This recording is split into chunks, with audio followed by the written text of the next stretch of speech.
Boa noite a todos, sejam bem-vindos a mais uma live organizada pelo Departamento de Doutrina e agora também pelo Departamento de Estudos da União das Sociedades Espíritas do Estado de São Paulo. É uma grande satisfação contar com a presença virtual de todos e nós temos hoje um tema de grande interesse, abrindo uma das séries que nós montamos. É uma série destinada à apresentação de temas básicos, de temas elementares daquilo que nós vamos construir em termos de história do Espiritismo, conteúdo do Espiritismo. São temas que nós vamos organizar para cada live, e a nossa live inicial hoje, ela vai ser, obviamente, aquela que vai partir do começo, que é da onde surgiu, como surgiu, quais são os marcos que caracterizam o início do Espiritismo. Então, nós vamos falar da história do Espiritismo. Então, para nós fazermos essa conversa, para nós termos essa conversa, nós temos três convidados muito especiais que se debruçaram sobre esse assunto, conhecem esse assunto, não só pela experiência que cada um tem, mas que hoje também atuam, né, de alguma maneira, nessa proposta de aprofundar o conhecimento espírita, mas considerando a nossa ideia hoje de apresentar ao público, tanto é que o título da nossa live são conversas introdutórias, e no caso da história do Espiritismo, eles vão sintetizar dentro do possível, né, estas temáticas. Então, eu vou começar pelas damas, né? Vou chamar primeiro aqui a nossa amiga Sara Imad. Sara, seja muito bem-vinda, é uma grande satisfação tê-la aqui, que você possa se sentir muito confortável, tá, nessa live que nós faremos hoje. Obrigada, Marco, é um prazer estar com vocês. Muito obrigada pelo convite. Obrigado, Sara. Sara é do nosso Departamento de Estudos da USE, da União das Sociedades Espíritas do Estado de São Paulo. Tem uma participação também no movimento espírita, né, não só como estudiosa, mas também ajudando, né, em diferentes aspectos. Ela está hoje, inclusive, participando daquele portal do projeto Allan Kardec, né? Então, a Sara tem um envolvimento bem interessante nessa linha de pesquisa. Nosso segundo convidado, ele acho que dispensa também apresentações, é o nosso César Perry, que é ex-presidente da FEB, ex-presidente da USE e uma das pessoas mais atuantes, eu diria hoje, em termos de divulgação do espiritismo no Brasil e no mundo, porque o César tem contato com diferentes, não só centros, né, mas instituições internacionais. César, seja muito bem-vindo à nossa live. Obrigado. E o nosso terceiro convidado, que está agora na tela, é o Raul Franzolin Neto.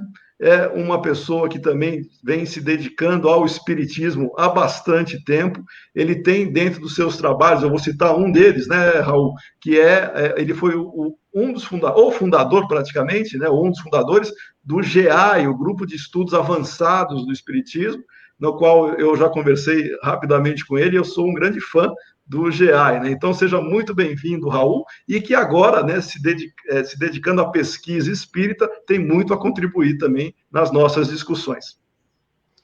Muito obrigado, Marco, obrigado a todos, é um prazer muito grande, é uma honra participar desse evento organizado pela USE. Em seu nome, Marcos, eu cumprimento, então, Marco, a todos os integrantes da USE que têm feito um trabalho excelente no movimento espírita, né? Inclusive o nosso amigo César Perry foi presidente por várias gestões. Então, é com imenso prazer, a Sara também aí no movimento, estar aqui. Eu espero poder contribuir com aquilo que você tem em mente, né? Desse objetivo que é justamente nós avançarmos o espiritismo através da internet. Eu, como você disse, humildemente tive a feliz orientação, a feliz, vamos dizer, ideia de criar o primeiro grupo de estudos avançados, o primeiro grupo de estudos espíritas da internet. Hoje nós temos milhares, e o espiritismo veio para ficar na internet. Com certeza vai ser uma nova fase da vida, inclusive mundial, né? Através da internet, do que nós estamos fazendo, nós estamos trabalhando eficientemente para levar o espiritismo cada vez mais sério, de acordo com os próprios princípios de Kardec, né? Muito obrigado e que possamos fazer um bom trabalho hoje. Excelente, Raul, muito bem-vindo aqui na nossa participação. Eu quero transmitir um recado agora, né, que é do nosso presidente da USE, o Orlando, né, o Aparecido José Orlando. Ele mandou um abraço a todos, ele iria fazer a abertura, inclusive hoje, né, mas por um problema de última hora ele não conseguiu vir, mas deixa aqui o seu abraço a todos nós, os participantes dessa live, e também aos amigos que estão nos acompanhando. Então fica aqui o abraço fraterno do Orlando, tá? Desejando sucesso para esta série de lives que nós começamos hoje a ser feita. Muito bem, então vamos para o que interessa, né? Vamos já entrar no nosso assunto. Afinal de contas, para nós falarmos de história do Espiritismo, nós temos que fazer um pequeno regresso, né? Para momentos antes do verdadeiro início, nós chamaríamos assim, do Espiritismo. Então, a gente vai, em meados do século XIX, fazer uma pequena pontuação. Existia, mais ou menos, né, no final de 1840, né, chega 1848, uma data muito famosa, né, pelas irmãs Fox, mas existia um movimento espiritualista americano que estava ganhando corpo, e que esse movimento, não de dimensão, obviamente, bastante significativa, esse movimento espiritualista atravessou o Oceano Atlântico e chegou na Europa. E na Europa, nos grandes centros, também começaram-se a se discutir, a se ouvir falar neste movimento espiritualista. Entretanto, não era um movimento de pesquisa, não era um movimento de estudo, basicamente ele estava envolvido aí em curiosidade e até diversão, como era no caso da França, onde as pessoas se reuniam para promover ou para observar os chamados fenômenos que ocorriam, e um desses fenômenos eram as chamadas mesas girantes. As mesas girantes, claro, nós vamos entender daqui a pouquinho, né, o que seria isso, mas foi a partir daí que chamou a atenção daquele que é o personagem principal que nós vamos comentar daqui a pouquinho, Allan Kardec. Então, nesse caminho que nós temos, nós vamos falar da história do espiritismo e não da história do espiritualismo. E aí eu convido a nossa amiga Sara. Sara, qual é a diferença entre espiritismo e espiritualismo? Se a gente for ao pé da letra, né, o espiritualismo, ele apresenta como característica, ele considera as ideias no plano abstrato, sendo contrário ao materialismo. O espiritismo também, né? O espiritualismo, ele considera, ele é contrário ao materialista, mas ele admite a existência de Deus, das forças universais e de uma alma imortal no homem. Ou seja, se a gente for verificar, o espiritismo, ele vai admitir exatamente as mesmas coisas. Só que o espiritismo, ele vai ter algumas nuances que o espiritualismo não tem. O espiritualismo, se a gente for analisar algumas seitas, algumas religiões espiritualistas, eles acreditam muitas vezes que a alma, ela retorna para o cosmos ao desencarnar. E o espiritismo já vai falar um pouco sobre a individualidade da alma, sobre o processo de reencarnação, sobre a existência das comunicações entre os vivos, dos encarnados. Então, há aí uma diferença bastante considerável entre o espiritismo e o espiritualismo. E é aí que entra a coerência doutrinária, de nós termos a coerência doutrinária, de sabermos identificar e como identificar o espiritualismo do espiritismo. Porque quando a gente fala de coerência doutrinária, em primeiro lugar, a gente precisa entender o que é um ser coerente. Né? O que é o ser coerente? Porque o espiritualista pode ser coerente naquilo que ele acredita, e nós temos que ser coerentes com aquilo que a gente acredita. Então, o ser coerente é aquele ser que age conforme aquilo que ele acredita, conforme os seus ideais. E isso vai ser representado, demonstrado, por meio das suas linguagens e principalmente das suas ações. Então, se a gente considerar que o ser coerente é aquele ser que age conforme os seus ideais, a coerência doutrinária nada mais é do que sermos coerentes ao conjunto de princípios que estruturam a doutrina espírita. Opa! Ou seja, abraçarmos a linha de pensamento e agirmos conforme os valores doutrinários espíritas. Excelente, Sara. Você já está dando aí uma dica para as pessoas que estão nos assistindo, né? Que quais seriam esses princípios, que a gente já vai conversar sobre eles também, né? Que dariam identidade para o Espiritismo. E você fala muito bem, Sara, em diferenciar o espiritualismo, no sentido lato, né? Que seria todo aquele que acredita em ter algo em si, né? Algo mais além da matéria e se opõe ao materialismo, que é o que Kardec abre no Livro dos Espíritos, né? E o Espiritismo, ele é uma filosofia espiritualista, ou seja, dentro do espiritualismo nós temos diferentes linhas, diferentes propostas, mas o Espiritismo é uma dessas propostas, mas com uma identidade muito bem definida, né?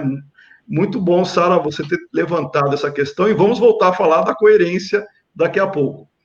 E nesse caminho que a Sara colocou, que existia, sim, um movimento espiritualista na Europa, e esse movimento espiritualista, as pessoas levavam muitas vezes para o lado da diversão.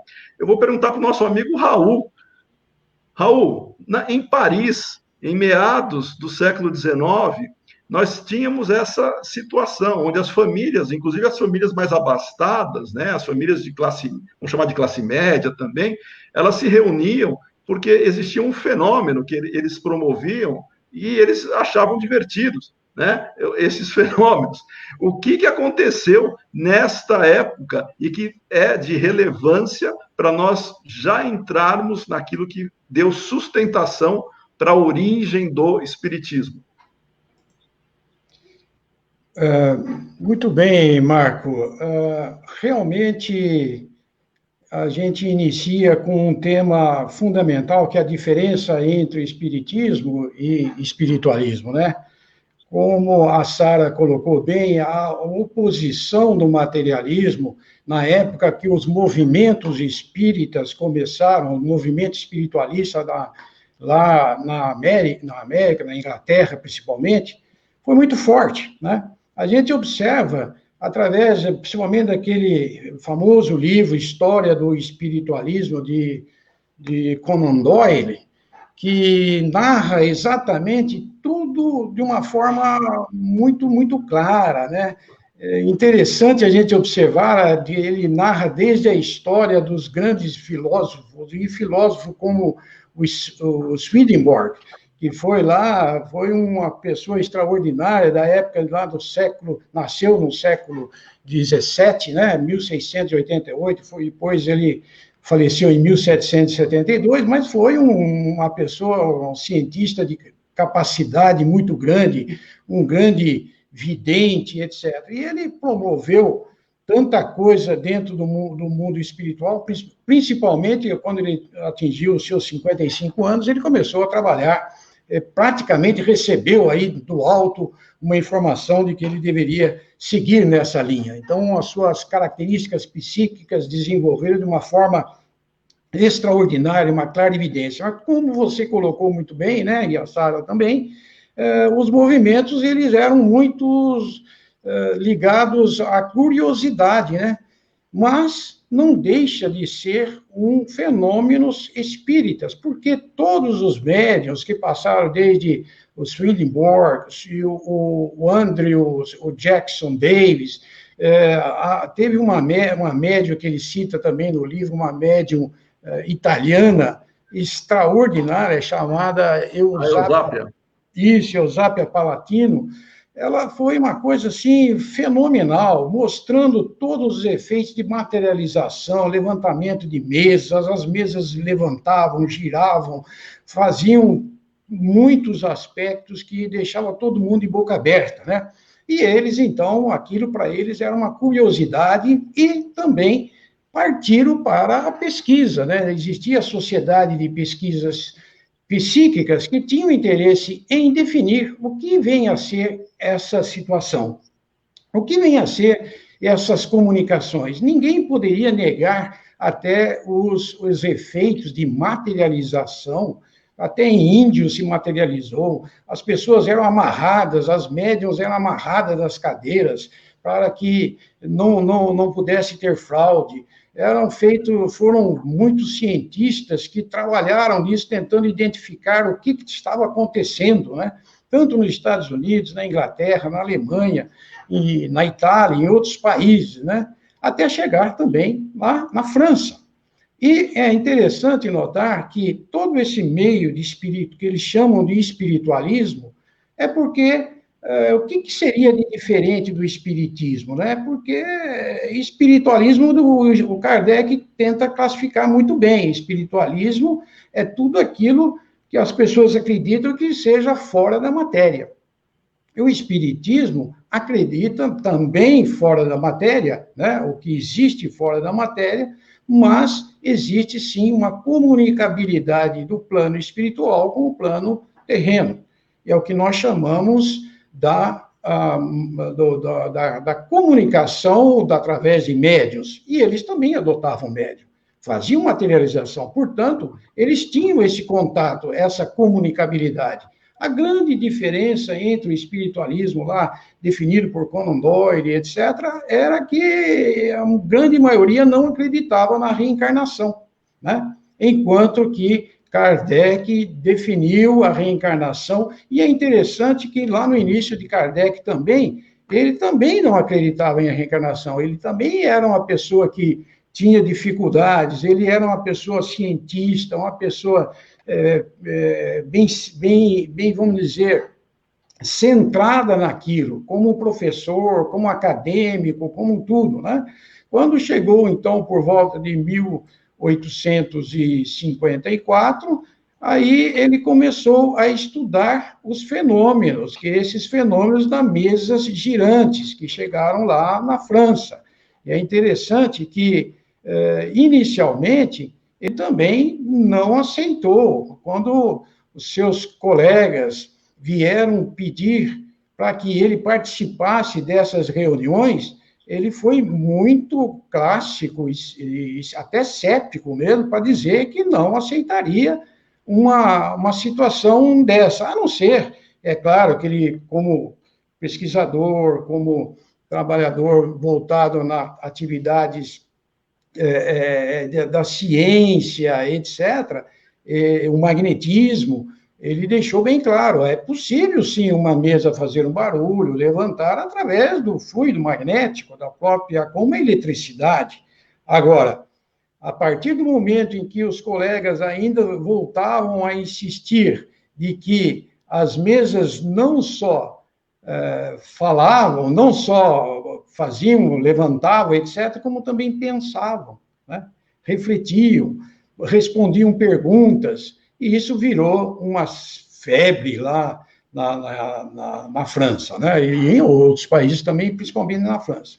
O que aconteceu é que o professor Rivaio, nessa época, ele então passou a se dedicar muito fortemente em toda a sua vida nesse aspecto, e aí sai aquela frase célebre, né, que é publicada, clássica, né, que ele diz, bom, aí já é outra questão, eu só acreditarei vendo e quando me provarem que a mesa tem cérebro para pensar, tem nervos para sentir e que ela pode tornar-se uma sonâmbula. Até lá, permita-me que considere ter isso vamos dizer, aquelas histórias de fazer as pessoas dormirem em pé. Então, isso demonstra a seriedade de Kardec, demonstra que ele era uma pessoa preparada para enfrentar todo o efeito oculto que as pessoas ainda não conheciam. Embora tendo todo o espiritismo, todo esse processo espiritualista que se comentou, né, que a gente conhece lá na Europa, etc., Kardec foi muito mais a fundo. Foi graças ao seu trabalho, à sua dedicação, é que ele trouxe a público, né, uma nova visão do mundo. Ele mesmo disse, né, nossa, isso daqui é algo fenomenal que não pode ficar comigo, e sim levar isso para frente. E, a partir daí, ele começou a trabalhar e estudar a fundo todo esse processo. Então, acho que para iniciar a discussão, eu volto a palavra a você, Marco. Excelente. Então, o que vocês estão falando, a Sara e o Raul, só sintetizando, né? Falaram dos movimentos espiritualistas que estavam naquela época, meados do século XIX, tomando conta das grandes cidades nos Estados Unidos e na Europa, que as pessoas viam como diversão mesas se movimentarem, objetos serem movidos, e respondiam às questões, mas o pessoal levava isso como diversão, e até que chegou o professor Rivaio, né, a se deparar com um fenômeno desse. E agora eu pergunto para o César, né, dessa transição, porque até então, o que o Raul estava comentando, né, ele cita o professor Rivaio e cita Kardec. É a mesma pessoa? Qual foi, quem foi, como surgiu Kardec, né? Porque Kardec não nasceu Allan Kardec. Como que apareceu Allan Kardec nesse momento e como é que se caracteriza a origem, a história do Espiritismo? Quando ele nasceu, o Espiritismo?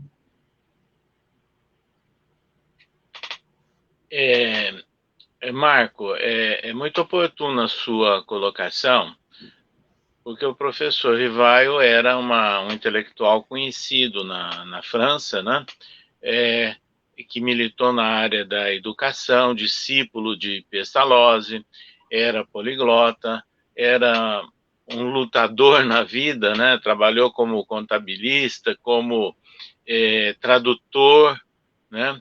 Mas ele surge como Allan Kardec com a publicação de O Livro dos Espíritos, 18 de abril de 1857, a data de nascimento do Espiritismo.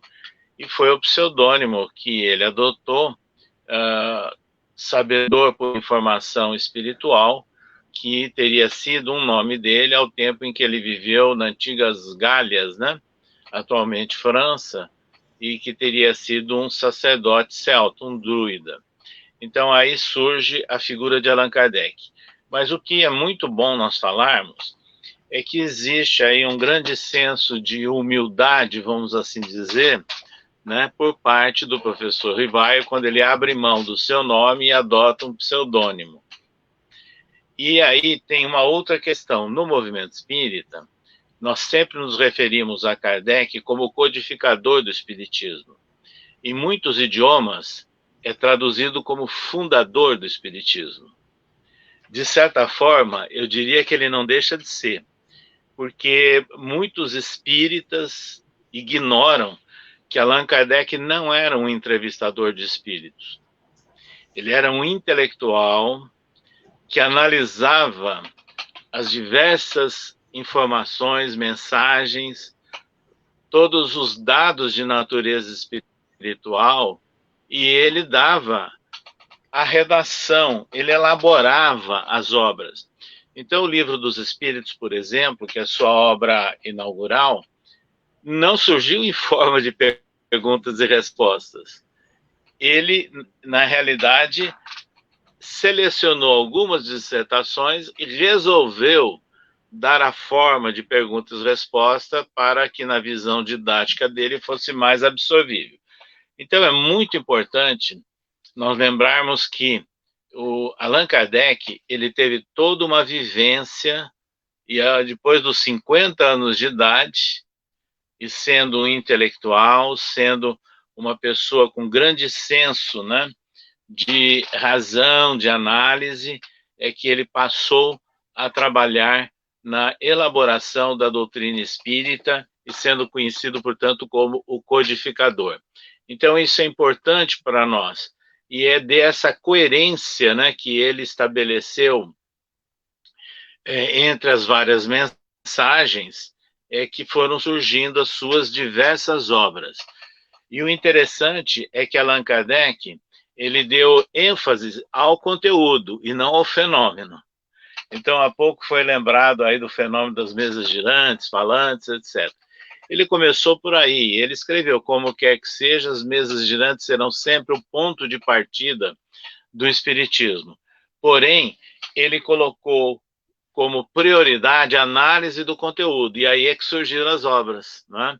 Paulatinamente, as obras básicas e a Revista Espírita.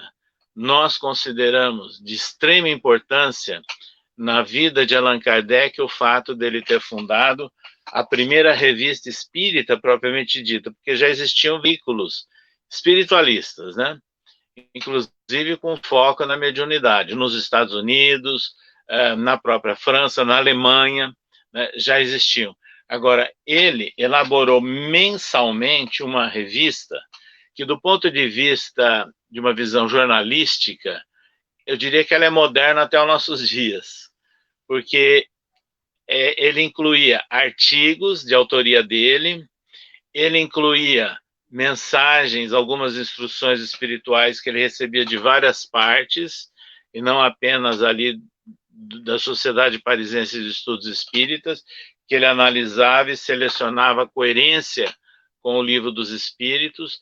Ele fazia resenha de livros majoritariamente espiritualistas, né, e sobre fenômenos que tinha na época, e fazia algumas informações sobre fatos que estavam acontecendo no mundo, em várias partes, e que ele comentava à luz do Espiritismo. Então, é uma revista que eu diria muito dinâmica e mensal. Então, isso tudo graças à sua preparação, à sua condição intelectual. Evidentemente que ele foi inspirado, ele foi orientado pelos espíritos, mas ele tinha bagagem intelectual para essa realização. Então, aí nasce, né, o Espiritismo e nasce o nome Allan Kardec. Excelente, César. Então, você está colocando e deixando os nossos amigos que estão nos assistindo agora de maneira mais explícita, né? A data de nascimento do Espiritismo foi dia 18 de abril de 1857, quando Kardec publicou a sua primeira obra, né? A primeira edição do Livro dos Espíritos. E fruto desse trabalho que o Raul e a Sara comentaram, da observação dos fenômenos desse movimento espiritualista que ocorria na Europa, nos Estados Unidos, e a partir de um pesquisador, como o Raul destacou muito bem, Kardec era um educador e o César reforça, um intelectual acima da média, com certeza, em termos de preparo. E cá entre nós, né, César, escreveu uma revista mensalmente com aquele porte, com aquele volume, com aquela profundidade. Hoje, com os instrumentos eletrônicos que nós temos, nós não conseguimos fazer. Imagina naquela época a dificuldade que era e a capacidade desse homem, né, que era o professor Rivaio, e por humildade, como o César destacou, ele assume o pseudônimo de Allan Kardec para não influenciar a obra nascente, porque o professor Rivaio já era alguém altamente reconhecido como alguém, no processo nacional da França. Ele colaborou, inclusive, com a educação. Ele tem livros, ele tem propostas educacionais que foram aceitas pelo governo da França. Sim. E nessa linha, então... E ele era reconhecido, né?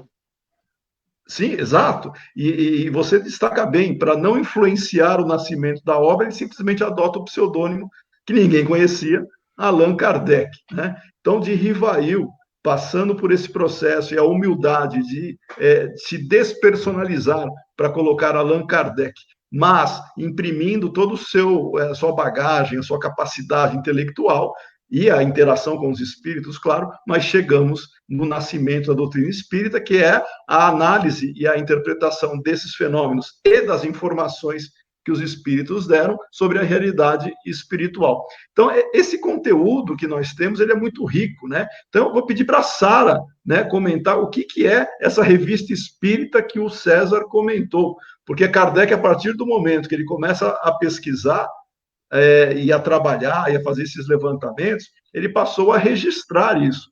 E a revista espírita ele chamou de laboratório. O que é esse laboratório? O que é essa revista espírita que ele publicava mensalmente? A revista espírita, ela continha todas as informações que Kardec recebia, né? Ele organizava as perguntas e as respostas, e ele publicava, após isso, na revista espírita. E muitas essas cartas de Kardec hoje que a gente tem, o conteúdo das cartas também elas foram publicadas na revista espírita. Ok, então seria um registro, né, quase um diário de bordo de Kardec, das atividades que ele fazia, das comunicações, das correspondências que ele trocava, né? E, inclusive, ele faz relatos muito interessantes do próprio movimento espírita emergente, né, que estava nascendo, e ele faz estimativas desse movimento, né? A Sara pontua bem que é um registro histórico, né? Tudo aquilo que ele fez e ele colocou ali como prova, né, de um trabalho sério, bem feito, que está ali para ser acompanhado, né? E eu pergunto para o Raul. Porque, na Pois não, verdade, antes de eu perguntar para o Raul, pode falar. Ele, quando a gente fala de estruturação, como Kardec estruturou a doutrina, antes de tudo, ele era um cientista, como o César acabou de falar, e por que ele era cientista, né? O que é a ciência? Muito por cima, a gente falando aqui o que é a ciência, a gente pode dizer que ela é caracterizada pelo método que se vale para gerar o conhecimento. Então, Kardec elaborou um método para a estruturação da doutrina espírita. E ele, como professor Rivail, antes de adotar o pseudônimo de Kardec, e o César frisou bem, ele era já um pesquisador, ele era um educador, ele já estava ambientado ali no meio das ciências. Então, ele sabia o que era ciência. Então, ele elaborou um método um programa de pesquisa, eu diria, com um método experimental de observação, de análise, com etapas a serem seguidas, e essas etapas, elas são características da ciência, né? Então, ele testou diversas hipóteses para explicar os fenômenos psíquicos.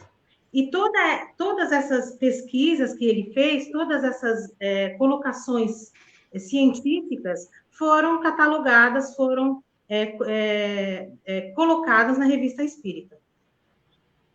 Excelente. E é exatamente nessa linha, né, que a gente pode explorar e que eu vou reforçar com o Raul. Para o nosso amigo que está nos assistindo agora, Raul, a gente já falou de Kardec, falou de Rivail, mas quem que é o professor Rivail, né? Afinal de contas, qual é o nome dele, né? Como é que ele se transformou? O que aconteceu com o professor Rivail para ele ter essa característica, né? Marco, eu gostaria de tecer um comentário complementar a respeito desse que a gente discutiu sobre a Revista Espírita, né? Como o César falou muito bem. Gostei muito, César, você colocou a posição certinha, como a Sara também, porque muitas pessoas imaginam que simplesmente ele era um editor da revista, né? O que não é correto. A Revista Espírita, se a gente analisar bem, até nesse artigo que eu publiquei recentemente, eu fiz uma revisão da literatura e fui buscar um pouco mais de conhecimento, mesmo porque eu queria uma biografia mais, vamos dizer, didática, acadêmica, como a gente faz profissionalmente, para até deixar isso no site do GEAI, etc. E eu vi que muitas pessoas copiavam as biografias, etc. Num desses aspectos, é referente às obras de Kardec. Muitas pessoas colocam o Kardec como sendo basicamente as 5 obras, né? Aquelas tradicionais, 5 obras que são os livros dos Espíritos, livro do Médiun, os Evangelhos segundo o Espiritismo, né? O Céu e o Inferno e a Gênese. Aliás, a Gênese tem 3 partes distintas que ele juntou tudo e publicou dentro de um livro, porque na época era muito difícil a publicação. Hoje a gente pega, publica na internet, vai numa editora, a editora caça as pessoas para publicar. Mas não era assim na época de Kardec. Imagine toda a situação política, a situação triste, a situação de guerras, etc., e você imprimir um livro como que era difícil, né? E Kardec, diante desse contexto, ele teve muitas informações, ele foi a fundo, e por isso ele criou, então, a Revista Espírita. Mas ele não era um simples editor. As pessoas imaginam que a Revista Espírita era apenas um editor e consideram que Kardec tem 5 obras. Outras pessoas falam, são outras obras, etc., dando um total de 30 obras, considerando a Revista Espírita também como obra de Kardec. E eu cheguei à conclusão de que, de fato, a Revista Espírita é uma obra da codificação em si. Por quê? Hoje, eu gostaria de lembrar bem que um periódico científico atual, o editor não tem uma participação assim dos artigos. Os artigos são publicados e os autores é que têm os direitos autorais. Foram eles que escreveram e o editor aceita ou não, encaixa dentro de um periódico. Tá? Então, aí fica bem caracterizado que o editor de um periódico é diferente do periódico criado por Allan Kardec. Naquela época, Allan Kardec, como o César falou muito bem, ele fazia tudo. Ele comentava, ele discutia, ele buscava os artigos e ele publicava aquele trabalho completo. Ele era tudo, ele fazia avisos, comunicações, discussões. Às vezes um jornal publicava um assunto ligado ao espiritismo, ele defendia. Então, tem toda uma obra de Kardec em cada revista separada. Muitas pessoas daí passam a entender, a definir, como o Kardec tendo uma obra de 1858, por exemplo. Ou seja, todas as revistas numa publicação. Então, é uma obra. Eu coloquei dentro da nossa revisão de que não é assim que se deve analisar. Por quê? Porque cada revista é diferente, é independente. Ele publicava uma pequena obra que era uma revista em cada mês separado. Né? Uma obra não se diz pela quantidade de páginas. Não quer dizer que um livro que tem 500 páginas é melhor do que um livro que tenha 19, 20 páginas. Um artigo, etc. Hoje, os artigos científicos, eles são fundamentais e é escrito em uma página. Uma grande publicação mundial na revista Nature é publicada em uma página, duas. Né? Então, não é esse o processo. O processo é que todo mês ele trabalhava, ele redigia, como foi bem colocado, e publicava aquela obra. Então, se a gente analisar desses aspectos, nós vamos ter 136 obras publicadas só na Revista Espírita, porque foram 11 anos, de 1858 a 1869, né? Todo mês ele trabalhava. Existiam artigos de outros? Sim, claro, tem vários artigos, etc. Mas esses artigos não iriam sair se não fosse essa publicação, essa obra, né? Então, juntando tudo, nós vamos ver que nós temos uma grande acervo bibliográfico deixado por Kardec e que continua, né, Marco? Nós temos hoje as cartas de Kardec, as obras sendo publicadas, muita coisa deixada por Kardec. Inclusive, tem pessoas que criticam também, dizendo que o livro Obras Póstumas não é de Kardec, não foi ele que publicou, mas é evidente que foram trabalhos de Kardec. Ele deixou muita coisa que ainda ninguém conhece ainda. Então, na época, tudo que é do autor, ele deve permanecer. Eu sei que existe o questionamento de que, não, mas se Kardec estivesse vivo, ele não publicaria isso. Mas isso não cabe agora à discussão cientificamente, quer dizer, se ele iria publicar ou não, e sim que a obra foi escrita por ele. Aquele trabalho foi feito e publicado. E assim vai ainda sendo publicado. Como a gente vê, até os livros de Chico Xavier estão sendo publicados. Tem muita coisa ainda que não foi publicada, né? Agora, sempre é do autor. Sempre é dele, é do Chico Xavier, que foi lá. Ninguém vai pegar o material dele e colocar outro nome. Então, eu só queria chamar a atenção de que foi muito bem colocado. Não era um editor de uma revista, simplesmente. Ele trouxe grandes informações e, como a Sara colocou, é um laboratório, né? Tem muita coisa que, às vezes, a gente precisava estudar muito a revista espírita, porque, na época, não dava para escrever um monte de livros como se faz hoje.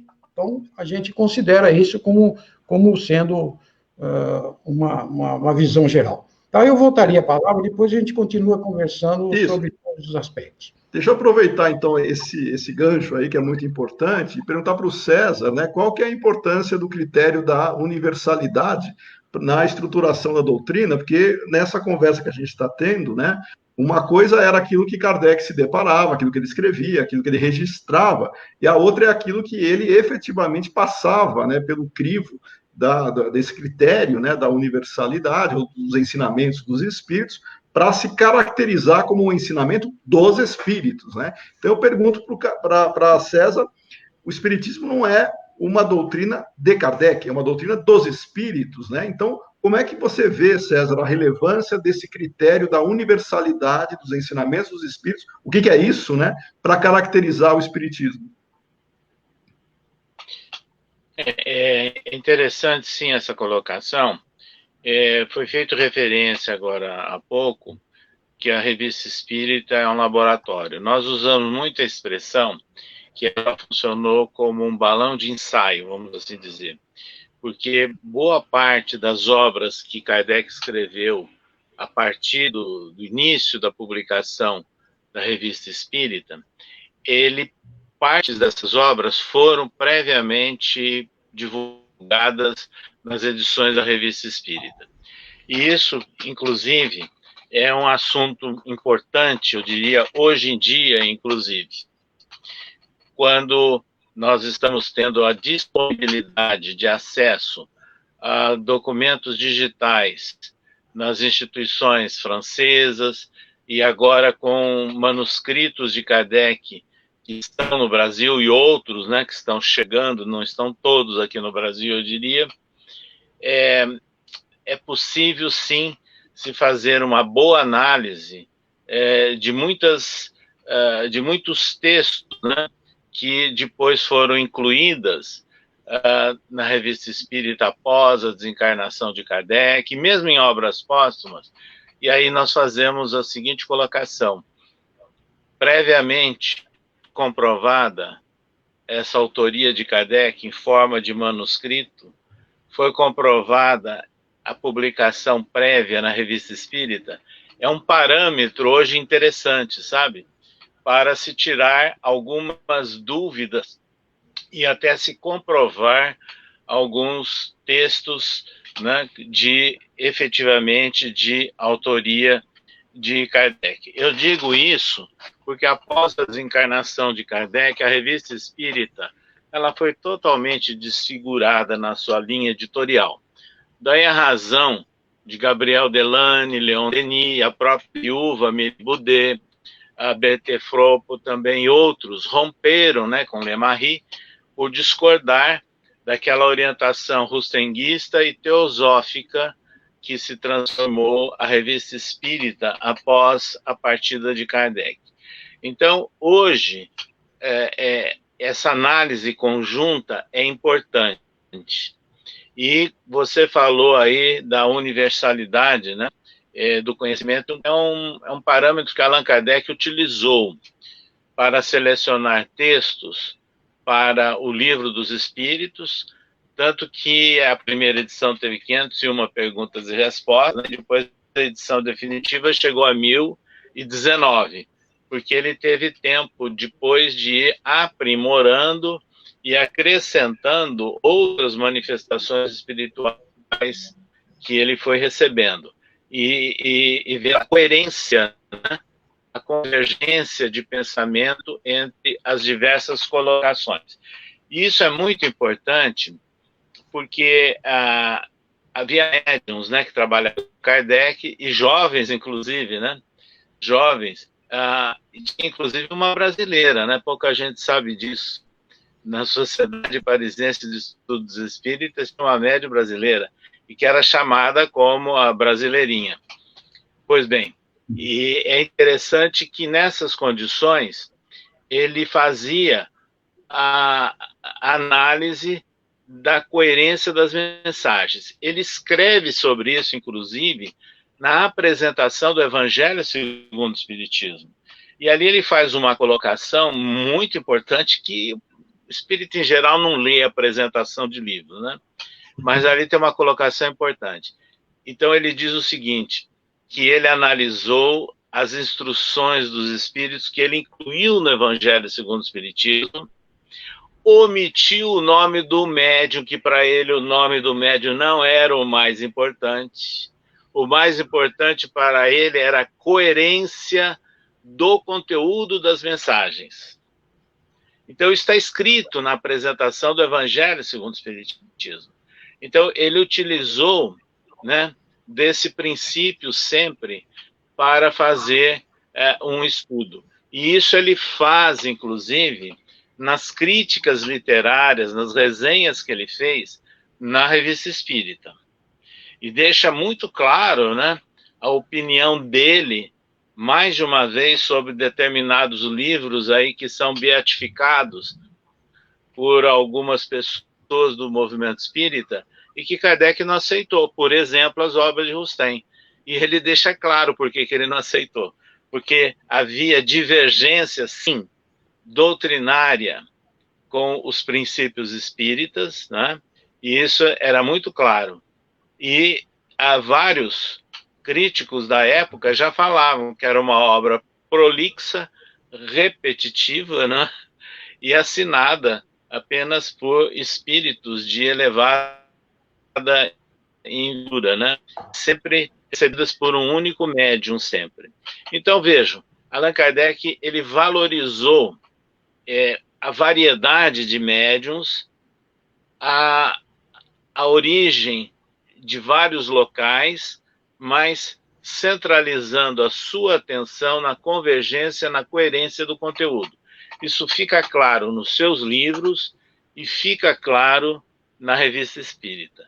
Então, é por isso que, hoje em dia, é muito importante nós estudarmos as obras assinadas por Allan Kardec e não esquecermos da Revista Espírita, né, que tem aí eu diria, um arsenal enorme, um potencial imenso, né, de registros históricos, de observações que complementam ou detalham alguns aspectos das conhecidas obras de Allan Kardec.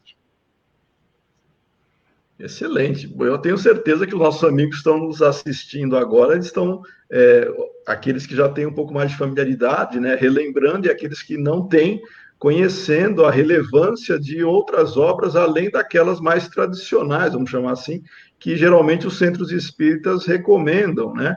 E que, claro, para o grande público, tem que começar a ler as obras, as chamadas obras mais fundamentais, né? O próprio Kardec, na última obra que ele efetivamente escreveu, né, que foi o Catálogo Racional, para se fundar uma biblioteca espírita, ele coloca lá as obras fundamentais, né, como leitura obrigatória.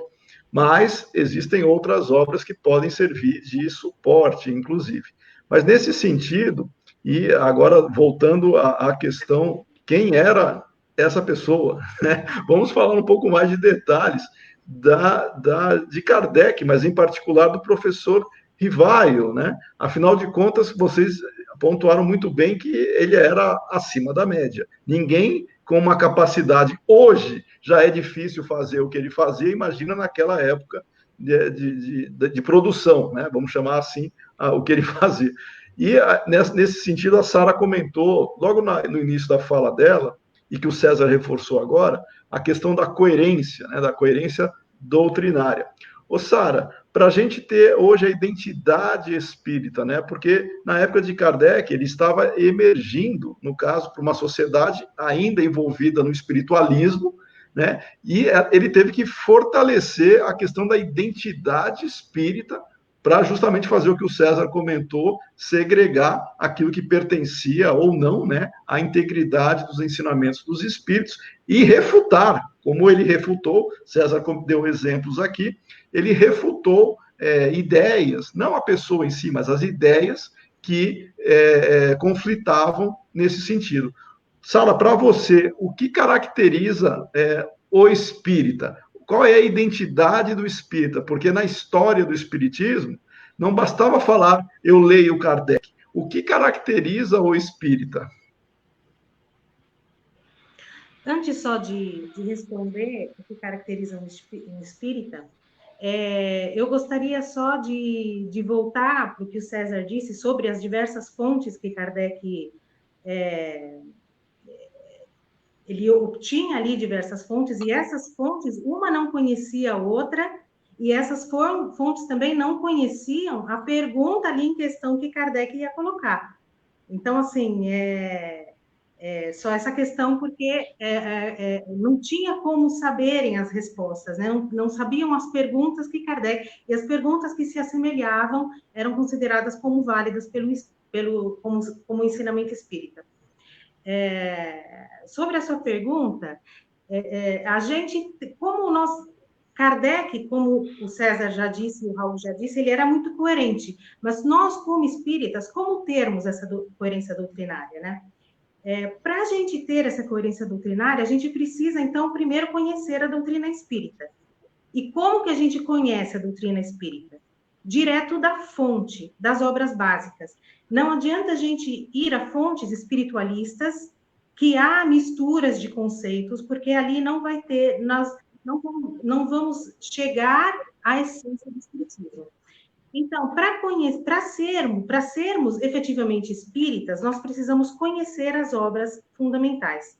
Quais são essas obras fundamentais? O Livro dos Espíritos, o Livro dos Médiuns, o Céu e o Inferno, o Evangelho segundo o Espiritismo e a Gênese. E também o que é o Espiritismo, obras póstumas e a Revista Espírita. Felizmente, hoje, as casas já estão estudando um pouco mais a doutrina espírita, mais principalmente o Livro dos Espíritos e o Evangelho. Mas se a gente for conhecer mesmo a doutrina espírita, não basta estudarmos só o Livro dos Espíritos e o Evangelho, como já foi falado.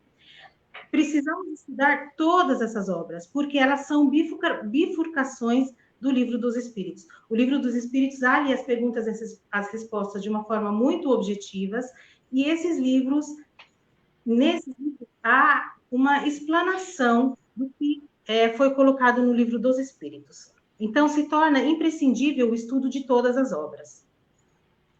E tendo conhecimento dessas obras, fica mais fácil da gente saber o que é e o que não é espiritismo, porque com o estudo a gente consegue fazer essa diferenciação. E fica mais difícil também a gente incorporar ou importar conceitos de outras doutrinas, de outras seitas, de outros pensamentos que contradigam com os ensinamentos da doutrina espírita. E se a gente volta para o tempo de hoje, que essa tecnologia toda, ela é tão importante, porque se a gente quiser conhecer qualquer coisa do espiritismo, a gente vai lá, coloca um clique e a gente tem as respostas. E tem na internet muito material realmente válido, de cunho doutrinário válido, com vídeos que a gente assiste, com artigos que a gente lê, mas ao mesmo tempo que essa agilidade nas respostas, que esse material de cunho doutrinário sério que a gente pode encontrar, nós podemos encontrar também uma avalanche de respostas, e essas respostas podem ter conteúdos que não são condizentes com o conteúdo espírita. Então, é aí que a gente precisa prestar atenção. A gente precisa conhecer as obras doutrinárias para que, quando a gente pesquise algo, a gente consiga fazer essa diferenciação do que é e do que não é espiritismo. Então, ser espírita é isso, é ser coerente com o conteúdo doutrinário, com a proposta espírita. Ser espírita é nos comprometermos com a verdade lógica, né, baseada em fatos, baseada em razão, baseada nos ensinamentos dos espíritos. Ou seja, ser espírita é ser coerente com o conteúdo doutrinário. Excelente. E, claro, a gente vai reforçar essa questão, né, da identidade, justamente para fazer aquela ruptura, né, que existia entre as próprias correntes espiritualistas, né, que poderiam se aproximar em vários aspectos e se diferenciar em outros, né? Então, tem toda a característica de proposta doutrinária. Aí tem a questão da construção da excelência doutrinária, né, do Espiritismo. E eu tem uma pergunta aqui, quem faz foi o Valdeci, que é uma pergunta bem interessante, né? Ele diz se dá para a gente apontar quais são os princípios espíritas, né? De uma maneira resumida aqui. Segura só um pouquinho essa pergunta, Valdeci, a gente já vai responder ela, só que antes disso eu vou perguntar para o Raul, que é aquela proposta que nós já tínhamos conversado. Nós falamos muito de Kardec, de professor Rivaio, né? Mas para você, Raul, qual é a principal característica do professor Rivaio que permitiu que ele efetivamente se tornasse Allan Kardec como nós conhecemos hoje? Nesse caso, Marco, existem várias características do Kardec em termos de personalidade, né? Uma pessoa sensata, uma pessoa que refletia muito, uma pessoa que não aceitava nada de fora, né? Tanto que, quando ele foi convidado para participar, ele quase nem deu muita atenção, né? Ele falou, não, isso daí vamos deixar para lá. Então, mostra que é o tipo da pessoa que busca o conhecimento através de uma forma sensata, usando o raciocínio, o equilíbrio emocional. Todos esses aspectos fizeram do professor se preparar para assumir a doutrina espírita, né?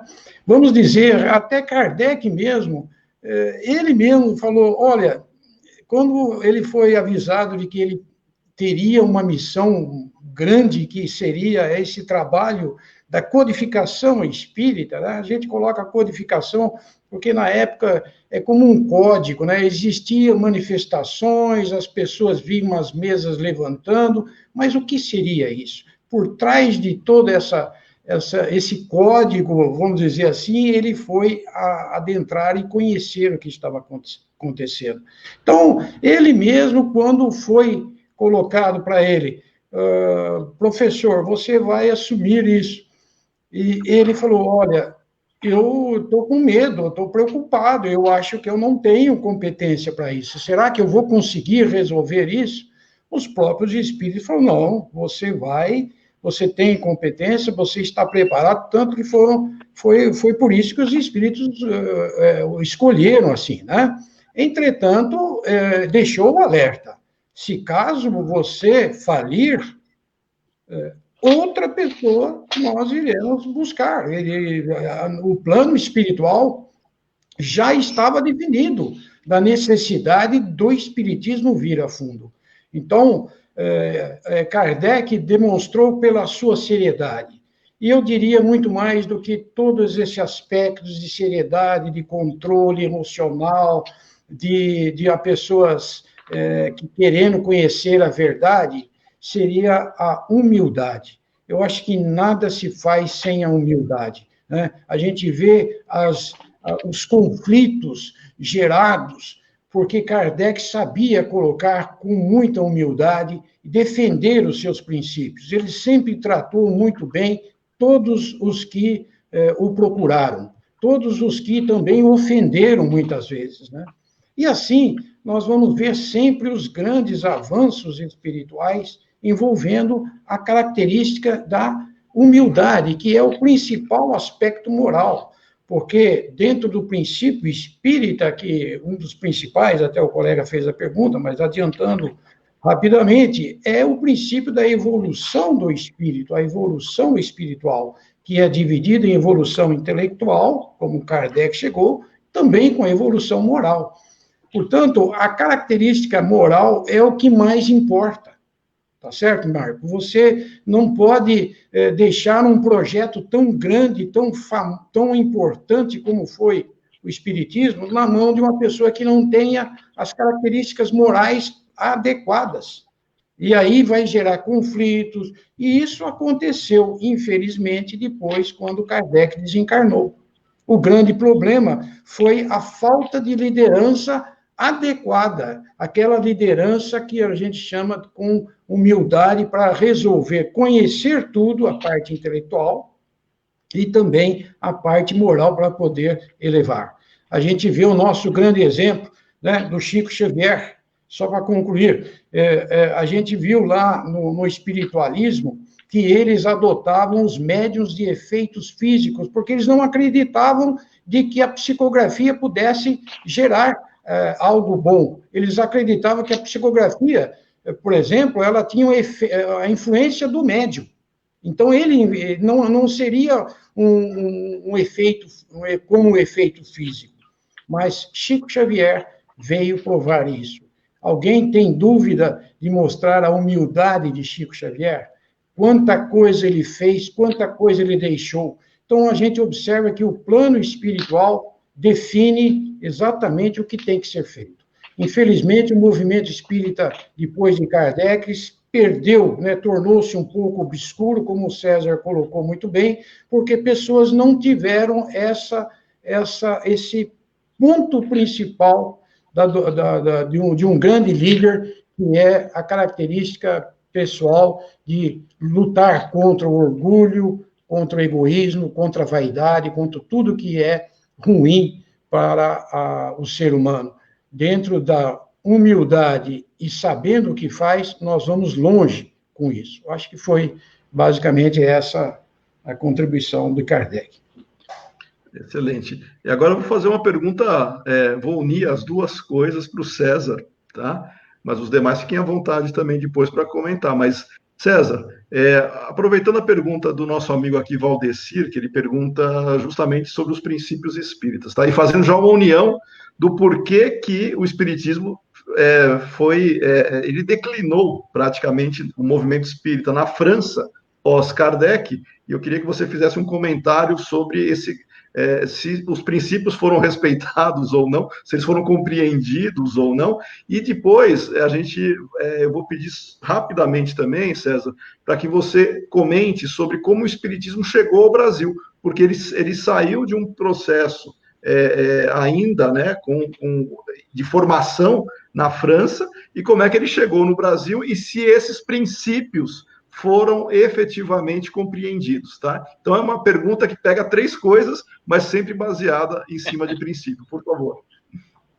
Então, vamos fazer um esforço agora de objetividade.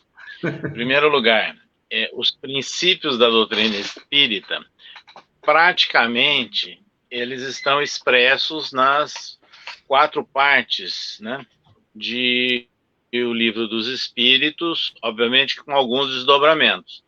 Então, nós acreditamos em Deus como causa primária de todas as coisas, na imortalidade do espírito, na pluralidade das existências ou na reencarnação, nas leis morais de Jesus e, sem dúvida nenhuma, consequente àquela primeira questão, a justiça, um conceito novo de justiça divina, que é baseado em Jesus e não no Antigo Testamento.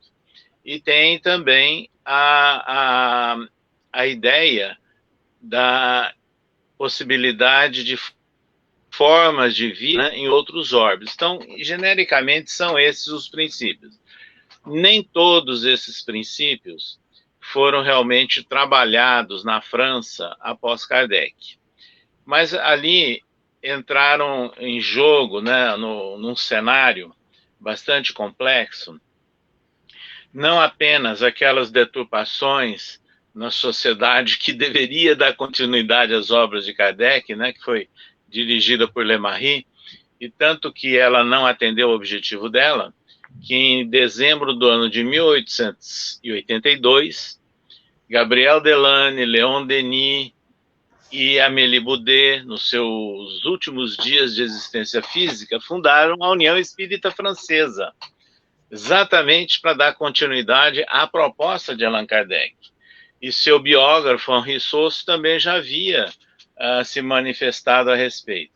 Mas aí aconteceram as guerras, né? A guerra da França e Alemanha em 1870, as consequências disso, depois a Primeira, a Segunda Guerra, também um certo desvirtuamento, né, do movimento espírita francês que ficou nítido no final do século XIX, começo do século XX, e envolvimento até com fraudes das chamadas fotos espíritas, e que deram margem a um processo, o processo dos espíritas, né, no qual Lemarie foi envolvido, mas embora tenha fenômenos autênticos, né? Nós tivemos a oportunidade de visitar em 2005, no Metropolitan de Nova York, uma exposição muito interessante que gerou um livro, né? A fotografia do oculto, e que tinha amostras daquilo que era considerado verdadeiro, aquilo que era considerado fraude. Mas tudo isso pesou muito, né, naquele movimento espírita francês. Agora, sem dúvida nenhuma, a desorientação impressa por Lemarie e seus seguidores tem um peso muito forte. Mas, mesmo assim, o espiritismo chegou ao Brasil. É outra pergunta que você fez. Segundo os dados oficiais, né, reconhecidos, o primeiro centro espírita do Brasil foi o Grupo Familiar de Espiritismo, fundado em Salvador, Bahia, por Luiz Olímpio Teles de Menezes. Porém, nós temos que considerar outros fatos. O imperador Napoleão III, que eu inclusive admiro por algumas obras que ele fez na França e em Paris, por outro lado, ele tinha momentos de ser um autêntico autoritário. Então ele oscilava, né, em várias ações dele, e gerou muitos exilados. Vários exilados franceses vieram para o Brasil. E alguns eram espíritas, conheciam o espiritismo, lá da França. Então, no Rio de Janeiro, Casimir Lietot, no ano de 1860, portanto, 5 anos antes do Grupo Familiar de Espiritismo, ele já estava fundando o Colégio Francês no Rio de Janeiro, traduziu o Espiritismo em sua mais simples expressão de Kardec e escreveu o livro Os Tempos São Chegados, veja, 1860. Ele se uniu a um médico radicado no Rio de Janeiro, Dr. Joaquim Carlos Travassos, que estudou na França, e participou com Joaquim Carlos Travassos da tradução das obras básicas de Kardec. O Livro dos Espíritos, a primeira tradução para o português, foi publicada. Houve uma outra tradução, mas não chegou a ser publicada. A primeira que foi publicada é de Joaquim Carlos Travassos, em 1875, que ele, como médico, deu de presente a um colega dele chamado Bezerra de Menezes, né? Aí tem outra história. Pois bem, então, o que nós gostaríamos de dizer é que os livros espíritas chegaram em francês no Rio de Janeiro, acessível, portanto, aos intelectuais, aqueles que haviam estudado na França. Acontece que, ao mesmo tempo que chegava a obra de Kardec, nós temos que considerar o contexto, o cenário do Brasil imperial, do Brasil do século XIX.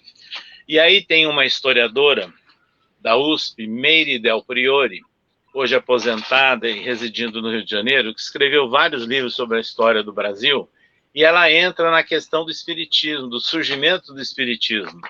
E ela caracteriza o século XIX aqui no Brasil como o momento em que estavam várias vertentes da sociedade pugnando ou esperando, entre aspas, a cura da sociedade.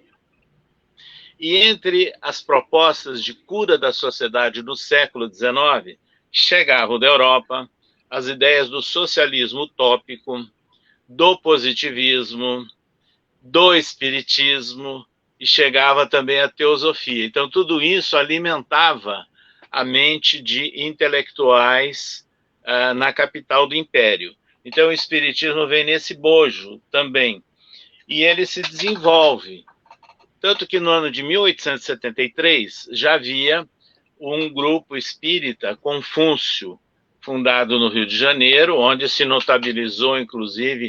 notabilizaram, aliás, alguns médiuns, alguma figura como o Bittencourt Sampaio, que foi deputado, foi fundador do Partido Republicano, inclusive, era médium de psicografia receitista, ele, com toda a sua bagagem ou a sua carapaça política e social, ele comparecia no centro para psicografar receitas homeopáticas. É interessante isso. E foi aí que surgiram, no Rio de Janeiro, muitos grupos, né, que eram instáveis, iam se adaptando, mas surgiam também polêmicas incríveis. Então, o Brasil era um país católico, por Constituição, religião oficial. Não nos esqueçamos disso. Então, essas lideranças todas, elas vieram do catolicismo. Quando chega, portanto, uma obra que tem um viés muito próximo de ideias católicas, que são as obras de Rustem, que Kardec fala, inclusive, da ligação com uma escola antiga, né, do cristianismo docetismo. Ele escreve isso em A Gênese. É interessante que vários desses aceitaram a obra de Rustem. E ali surgiram algumas lideranças no Rio de Janeiro, como o médium Frederico Figner, aquele mesmo que recebeu muitas mensagens que nós dizemos atribuídas a Allan Kardec. Se nós olharmos a coerência do pensamento, da vida e obra de Kardec como intelectual e Kardec como codificador, nós vamos ver que não confere com o conteúdo dessas mensagens assinadas por Kardec, recebidas por Frederico Júnior. E surge uma grande liderança rustenguista, que é Antônio Luiz Saião, que escreveu um livro intitulado Elucidações Evangélicas, lançado em 1902, tinha quase 800 páginas. E na segunda parte, dezenas e dezenas de mensagens assinadas por João Evangelista, por Ismael, por outros figurões e até por Kardec. Mas que houve um presidente da FEB, uns 40 anos atrás, mais ou menos, que resolveu reeditar essa obra, tirando aquelas comunicações. Então, quem quiser procurar na internet, as edições antigas de Elucidações Evangélicas, encontrará, como nós achamos, a obra completa com as aludidas mensagens, que tem incoerente, eu diria, com os princípios doutrinários de Allan Kardec. Então, o Rio de Janeiro tinha essas características. Bezerra de Menezes, ele conviveu com essas figuras, ele sofreu essas influências também. Não nos esqueçamos disso. Agora, após a desencarnação, pela psicografia de Chico, ele escreveu dezenas e dezenas de mensagens, jamais fez qualquer referência àquele outro autor, sempre exaltando a fidelidade e recomendando o estudo das obras de Allan Kardec. Inclusive, na mensagem mais conhecida, de 1963, falando sobre unificação. Então, é importante a gente fazer essas análises do que era o Brasil, o que era a capital do Império, quando o Espiritismo chegou. E o interessante é que São Paulo, que era uma província na época, né? Imagine que São Paulo, a cidade de São Paulo, no final do século XIX, tinha próximo de 200 mil habitantes. Mas surgiram lideranças como Antônio Gonçalves Nascimento Batuíra, português de nascimento, e que já nos anos 1880 militava espírita em São Paulo, fundou o Centro Espírita, fundou o jornal Verdade e Luz, e era kardecista. Então, aqui em São Paulo sempre ficou clara essa orientação diferente do que acontecia lá na capital do Império. Então, antiga capital do Império. Então, é interessante a gente fazer essas comparações, e como nós fizemos referência que tinha um francês que colaborou com a tradução das básicas do Dr. Joaquim Carlos Travassos, tinha uma médium francesa também. E nós sabemos de outras lideranças francesas que vieram aqui e viveram no Brasil como exilados naquele período. Alguns aí bem conhecidos, nós já até citamos o nome, e que hoje a gente não tem muita admiração pela sua figura e pelo seu papel. Mas como nós estamos falando de coerência de princípios doutrinários, eu gostaria de chamar a atenção que nessa época prolongada de pandemia que nós estamos vivendo, quantas mensagens apareceram nos WhatsApps, nos Facebooks, nas redes sociais, mensagens únicas, dando datas de término da pandemia, dando detalhes, né? Agora, o que mais me chamou a atenção, sabe o que foi? É que uma dessas mensagens que circulou e surgiu no Brasil, ela foi analisada na Revue Spirit, agora deste ano, a revista fundada por Allan Kardec, mantida na França, né? E relativa ao segundo trimestre de 2020. E nesse artigo é analisada as razões aí da pandemia, com uma mensagem atribuída ao espírito de Alex Bardoni. E quem fez a análise longa e detalhada foi um autor francês, Julien Philippe. E sabe a conclusão que ele chegou? Analisando as obras de Kardec, analisando essa mensagem que circulou livre e abertamente no movimento espírita brasileiro, pelas redes sociais, que os espíritos sérios não se intrometem em detalhes e questões de datas. Começa daí. E no final, depois de muitas considerações, ele tem uma conclusão que é muito importante, dando todos nós, e consequentemente, a prudência com esse tipo de mensagem. Depois de ele analisar vários pontos, né, em conflito com os princípios exatos no codificador. Então, é muito interessante, hoje em dia, nós lembrarmos que ocorreram o desvirtuamento no Espiritismo na França, no final do século XIX, logo após Kardec, ocorreram desvirtuamentos no Espiritismo no Brasil, no século XIX, mas também ocorreram vários momentos áureos, né, de sucesso, divisores de água, e nós não podemos deixar de citar aqui a figura de José Herculano Pires. Eu diria que é o principal filósofo espírita do Brasil, com formação em filosofia pela USP, e que apresentou um trabalho na conclusão do seu curso de filosofia, que se chama O Ser e a Serenidade, que gerou um livro e trata do conceito de interexistência. Ele foi, segundo Emmanuel, o metro que melhor mediu Kardec. E, segundo Emmanuel, Chico Xavier teria a tarefa de ser sempre fiel a Jesus e a Kardec.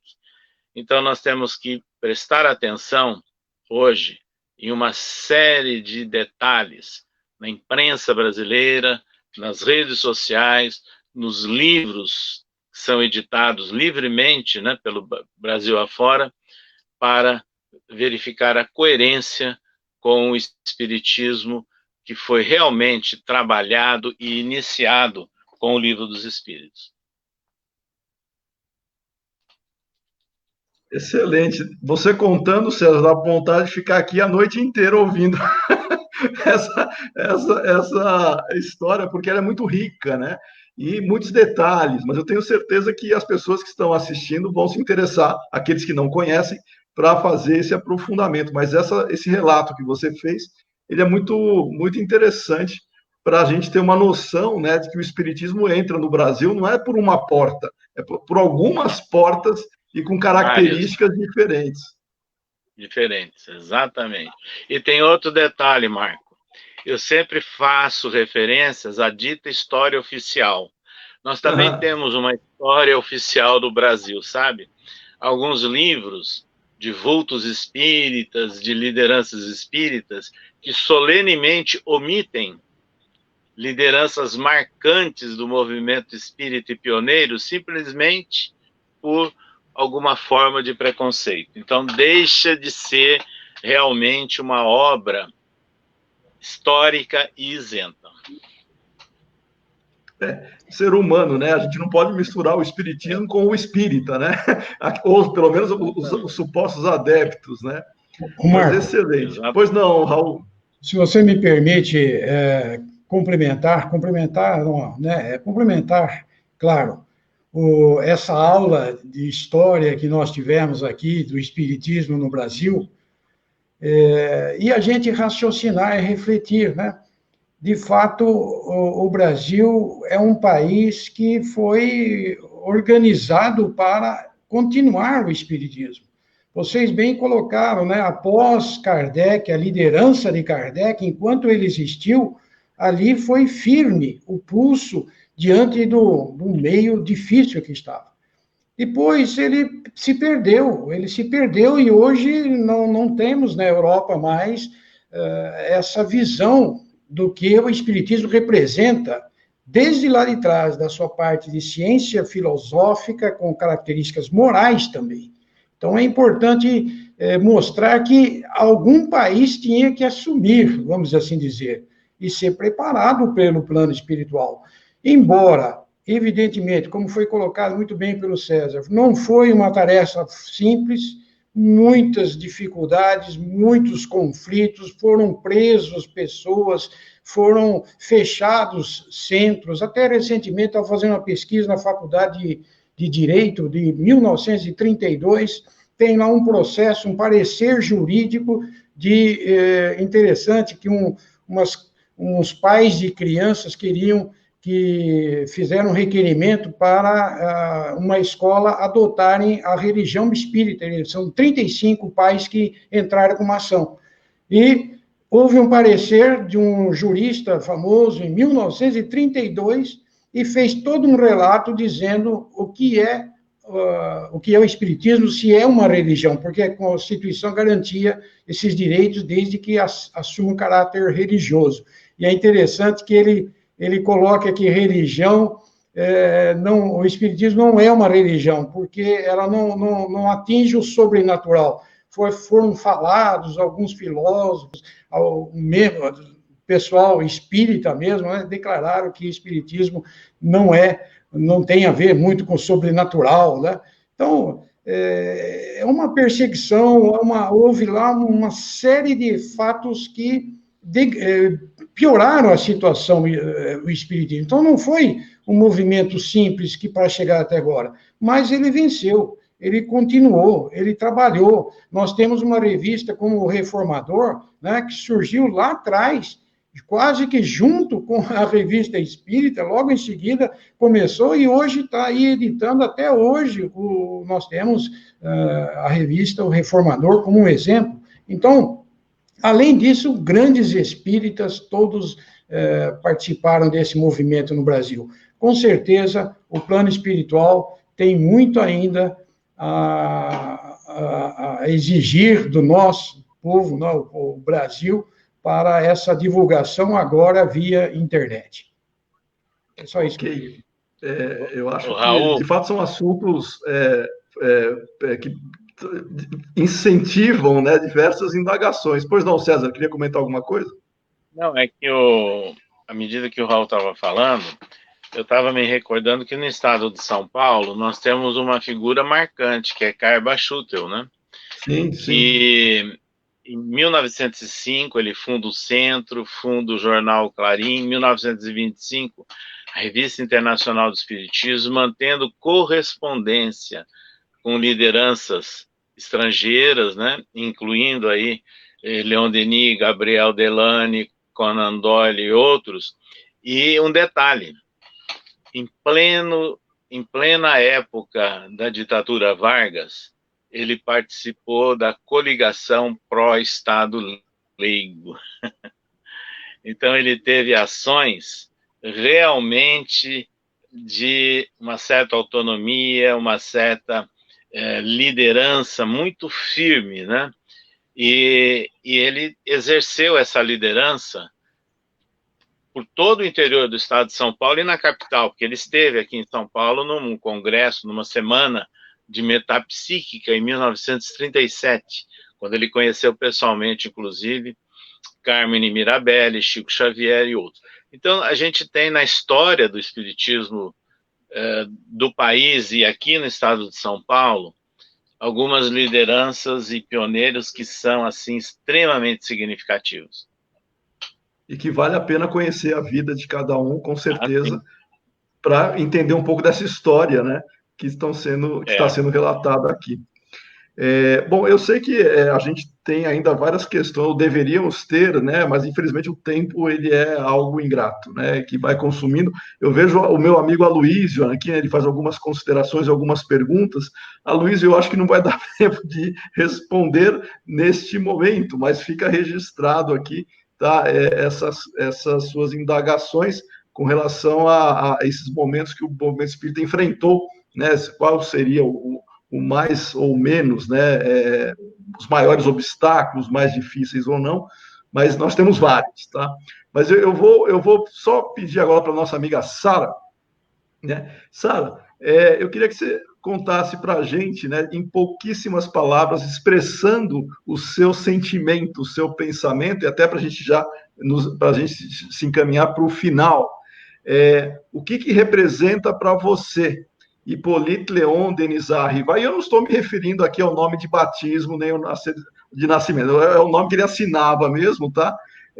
De casa. O que é para você Hippolyte Léon Denisard Rivail? O que te inspira? Em primeiro lugar, seriedade, compromisso,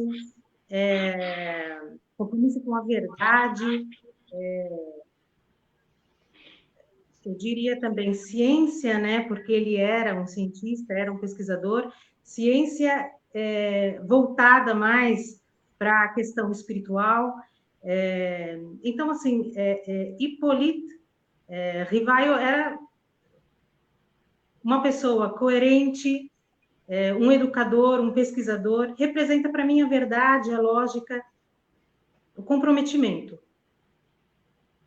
Excelente. E isso com certeza, é o que desperta, né, acho que a todo mundo que conhece a vida dele, né, essa admiração, que se afasta da idolatria. Eu sei que nós temos uma tendência católica ainda muito cultural, muito grande, e que tende quase à idolatria, não só do personagem Kardec, mas de médiuns, inclusive, né? Então, a gente tem que separar, né? O que é admiração, respeito, do que é idolatria, que daí já entra para um outro campo, que a fé é cega, né? Que foge.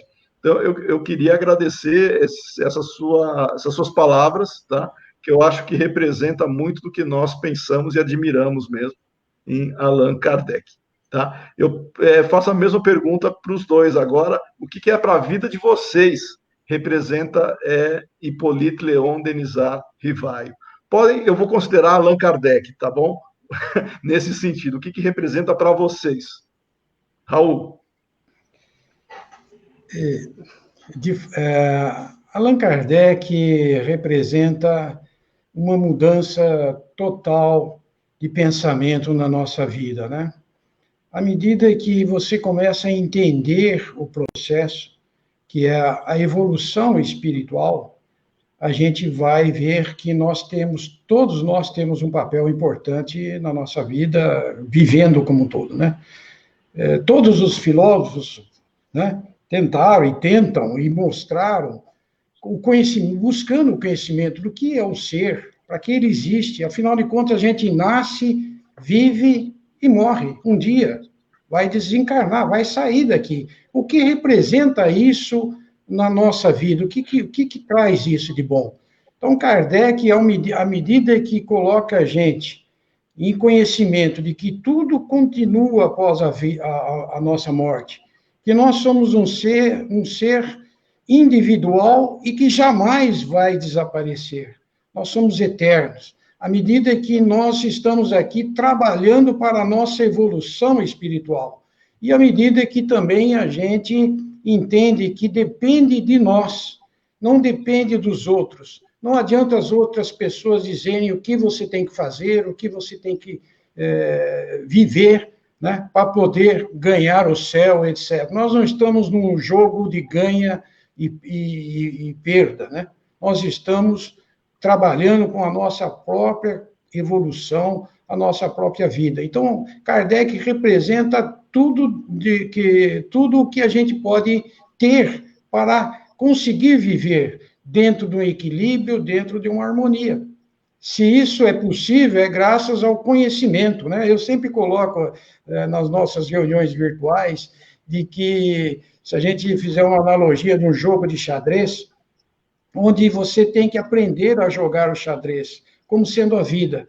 Cada peça que você muda, você tem que pensar em todos os processos para poder jogar muito bem. Primeiro, tem que aprender as regras do jogo. Se você não sabe jogar, você tem que aprender. Segundo, vai depender de experiência. Quanto mais praticar, mais forte você vai ser o ganhador, até conseguir vencer os grandes mestres. Portanto, a vida é assim. Nós precisamos aprender a viver, aprender lentamente através da nossa própria busca interior, né? É o que tudo se coloca como a autonomia, a vontade de lutar por si só, entendendo o que é o real e o que é o não real. E, por outro lado, a gente vai ver conflitos, pessoas gostando de todo jeito, né? Até do Rostam, tem pessoas que gostam, e tem até congresso dos rostanistas.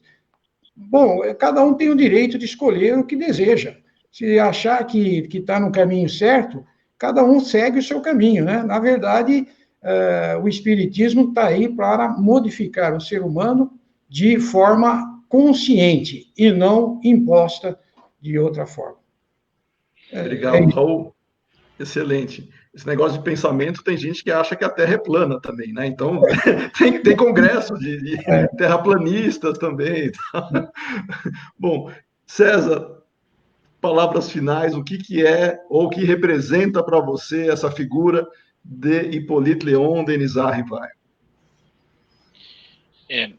Para nós foi muito interessante e marcante, porque Kardec entrou na nossa existência, na nossa adolescência.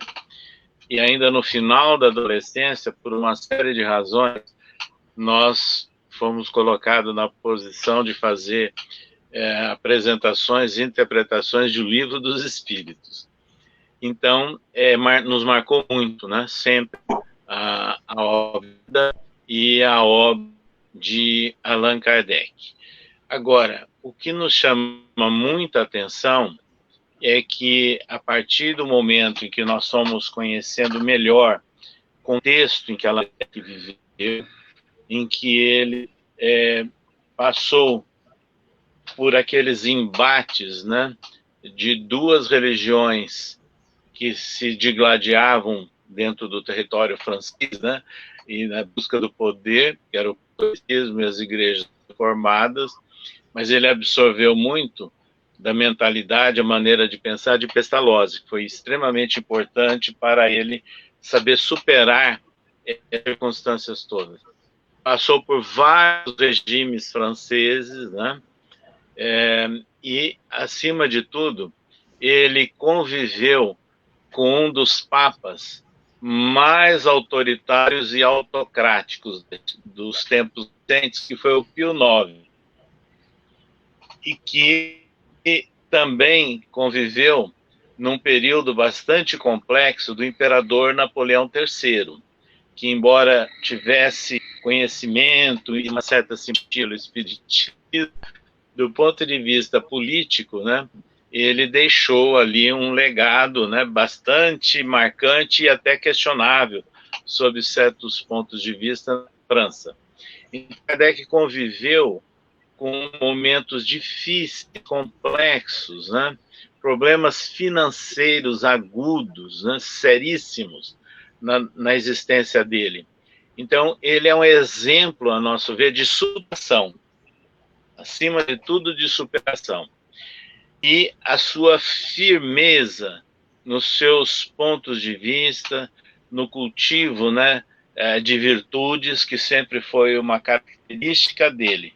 Então, ele se coloca na posição de interpretador, né, dos espíritos, de textos, né, assinados por vários espíritos, analisando esses textos, então nós vamos sentir a grandiosidade daquela mente, não é?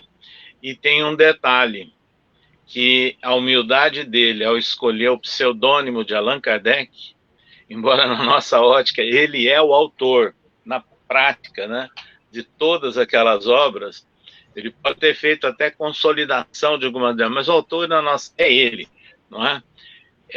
Aí nós sentimos a grandiosidade dele quando Emmanuel, pela psicografia de Chico Xavier, passa a homenagear o centenário do Espiritismo. Então nós estamos falando aí de 60, 70 anos atrás. E aí ele lança um livro centralizando, dando todo o foco, homenageando o Livro dos Espíritos. E ele chamou Religião dos Espíritos. Então isso para nós é muito importante, porque quando nós falamos em Espiritismo, embora Kardec seja o codificador, não há aquela personalização e nem deve ter, não é? Porque é um sentimento e uma visão nova de religiosidade trazida pelos espíritos. E Kardec foi um fiel interpretador. Nós temos, dúvida nenhuma, uma profunda admiração e gratidão, não é? À obra de Kardec. Muito bom. Excelente, eu acho que com essas palavras nós vamos já poder encerrar o nosso momento que nós tivemos aqui. Infelizmente o tempo ele é ingrato mesmo, mas eu acho que ficou claro, pelo menos os pontos mais interessantes, né, dessa busca, dessa jornada, que cada um que tem interesse em conhecer um pouco mais da história do Espiritismo e como é que o Espiritismo entra no Brasil e hoje está no mundo, né? E é dinâmico, porque nós vamos ter um Espiritismo pós-pandemia também, então nós temos uma série de elementos que favorecem essas reflexões.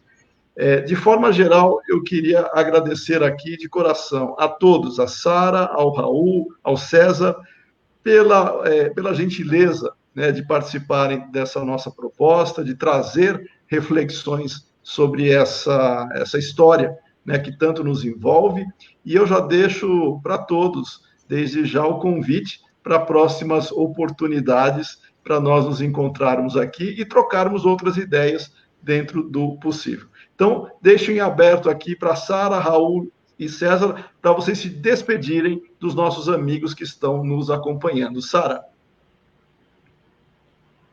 Eu agradeço, primeiro, pelo convite novamente. Foi uma discussão muito proveitosa e eu espero que todos vocês tenham tirado algum proveito da história do Espiritismo, de toda essa discussão que a gente teve hoje. Muito obrigada pela presença de todos. Obrigado, Sara. Raul? Também agradeço imensamente, fiquei feliz em participar desse debate. Foi a gente está sempre aprendendo, né? Nós somos aprendizes, não adianta a gente saber, por mais que a gente estude, a gente precisa aprender muito mais, muito, muito. Então, esse é sempre um momento de reflexão. Eu quero parabenizar a USE, continue firme nesse trabalho, parabenizar a todos aqui presentes, o Marco, a Sara, o César, e a todos os nossos companheiros que assistiram, que acompanharam essa nossa transmissão, e esperamos que esperamos que continue firme nesse trabalho, e o único conselho é que não tem outro caminho a não ser buscar o seu próprio caminho. Um abraço a todos. Obrigado. Obrigado, Raul. César? Marco, esse programa que você está realizando agora, né, que é conversas introdutórias, né, e como parte de uma programação da USE, é bastante importante. E nós gostaríamos de encerrar a nossa participação lembrando que a União das Sociedades Espíritas do Estado de São Paulo, nos idos de 1975, em seu Conselho Deliberativo Estadual, aprovou uma campanha elaborada pelo publicitário Meri Seba, que hoje reside em Ribeirão Preto, intitulada Comece pelo Começo. Parece redundância, mas a força da repetição tem que ser bem registrada. Nós temos que valorizar o estudo, a reflexão e a difusão das obras básicas, das obras que deram início ao Espiritismo, o começo do Espiritismo, que são as obras de Kardec. Então, é assim que nós homenageamos, né, esse empenho da USE ao longo de tantas décadas, sempre fiel a Allan Kardec. Excelente. Obrigado, César. Obrigado, Sara. Obrigado, Raul. E eu quero, antes de nós finalizarmos, apresentar a nossa próxima live. Qual será a nossa próxima live? E os participantes. Eu vou compartilhar a tela aqui com todos. Espero que seja possível, né? Todos acompanharem aqui. Deixa eu colocar aqui. Só um minutinho, aqui, pronto. Estão vendo? Sim. Nossa próxima live, nós vamos ter o tema Deus. Será na quinta-feira que vem, no dia 19 de novembro, também às 20 horas. E o nosso amigo filósofo Humberto Coelho, nosso diretor do Departamento de Estudos, o Mário Gonçalves, e o amigo Sandro Coço, da assessoria, também participando do Departamento de Doutrina, e eu mediano, nós vamos falar sobre Deus, alguns tópicos interessantes, natureza divina, Deus e o infinito, atributos da divindade e concepção espírita de Deus. Estão todos convidados a participarem, a assistirem, né? Eu tenho certeza que talvez faça, como o César comentou, né? Que desperte a reflexão para muita gente, e é um tema que com certeza vai gerar aí ótimas reflexões.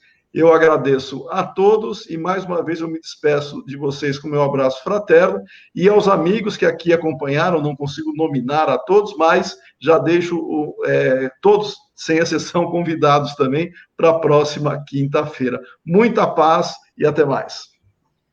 Até mais. Então, obrigado a todos. Boa noite. Boa noite. Obrigada, boa noite.